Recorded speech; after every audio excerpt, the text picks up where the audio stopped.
Pep Guardiola has always said that he will not stand in the way of players who want to leave Manchester City, provided the offer is right, so Ferran Torres' impending move to Barcelona makes perfect sense for all involved. Provided Barca can rearrange their finances sufficiently to satisfy La Liga's new salary cap rules, the 21-year-old forward will return to Spain in January, barely 18 months after he signed for City from Valencia in a £21 million deal. The fee Barca have agreed with City could eventually rise to £55 million, so it's a financial win for the Premier League champions, who could get to nearly treble their money. But if there's one thing City don't need, it is financial wins. They are one of the wealthiest clubs in the world, so Torres' departure represents a failure on two counts. A failure by the player to convince the club they shouldn't sell him, and a failure by the club to convince Torres his future lies at City. First to the player. While Torres has shown flashes of his ability, a combination of COVID, injury, and the form of others mean he never quite nailed down a starting place under Guardiola.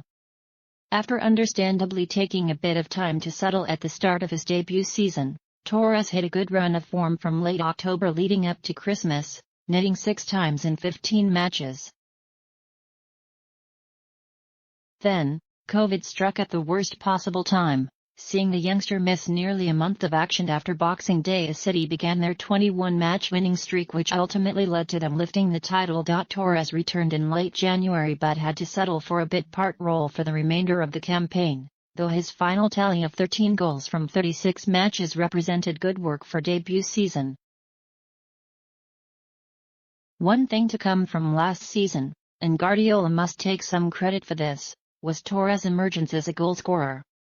Having only scored 9 in 97 matches for Valencia, his composure in front of goal for City, including a hat-trick at Newcastle in May, led to Spain boss Luis Enrique trying him out in a central striking role. Torres excelled for his country in that position at the Euros and the Nations League finals in October, where a well-taken double knocked out European champions Italy at the semi-final stage. That, however, remains Torres' last match after he suffered a foot injury in the second half, just when the door looked open for him to become City's centre forward with Sergio Aguero gone and Harry Kane still at Tottenham.